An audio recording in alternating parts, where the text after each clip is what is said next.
just truth. You know, it's just being honest. And there's people who put on this false bravado of arrogance of being like, you know, they were 5th place at the Olympia last year. Don't pick out whoever was 5th and pick on them, but someone not winning, like, I'm going to show up and I'm going to win this Olympia. I know it in my heart. It's like, you don't know that, you're lying. It's not confidence. It's just a lie. Whereas when I've speak to myself truthfully and I'm like, I don't really know if I can do this. Like, I have doubt.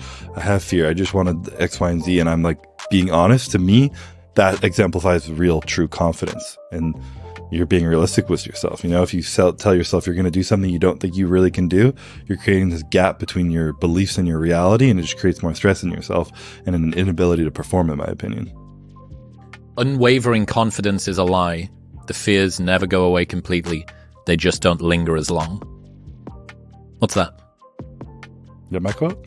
To you. Sounds great. You wrote it. I mean, it sounds fantastic. Sounds beautiful. I mean, that's kind of in that same boat. And maybe I'm just the weird champion who's not like that, but I still am full of doubt all the time. And I've tried to find ways to believe I wouldn't have doubt. You know, I've tried to like talk in ways where I don't have doubt. I've tried to everything. And there's always just lingering doubt in my mind of being like, well, fuck, what if you don't? What if you can't?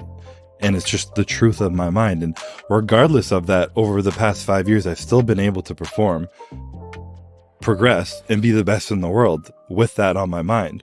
So who's to say that I can't have that doubt on my mind while being a champion? There's no rules to it. That's why I've always said the champion mentality, the rules of being a champion, is that there are no rules. It's just whatever the champion does to win. Mm-hmm. That's it. Yeah, there's a great story from Matthew Syed. So he's a sports reporter. He's obsessed with tennis. Mm-hmm. And he went to Wimbledon a few years ago. And a unique aspect of tennis over the last decade or so has been that you had Djokovic, Federer, and Nadal, 3 goats, 3 potentially literally goats, mm-hmm. all at the same time, all interchanging and exchanging who won on this court or this tour with this surface. And he went to go and watch them warm up. And you go in and you see Nadal, and he's just ripped, absolutely shredded. It's all aggression. It's pure sort of raw, mm-hmm. animalistic energy. And then you go and see Djokovic, and he's sort of robotic, very precise, very curated with the way that he moves. Nothing is wasted. And then you go and see Federer, and he's playing trick shots, and he's laughing with the guy that's won. And he goes, okay, so if you were to take any of those 3 approaches and say, in order for me to become a world champion, I must be A, B, or C. Well, you can't be all of them, and all of them are successful. So what does it mean to say that A or B or C are the right approach in order for you to be successful in the sport of tennis? Mm-hmm. It doesn't. It means that each different athlete has found a way that works for them. Exactly. And when you try and take that format and apply it to yourself, what you end up doing is it's like trying to put on somebody else's pair of shoes. Yeah. You go, well, I'm a size 10 and they're a size 8, and this is not going to work. Yeah. Well, the truth is A, B, and C are all wrong answers.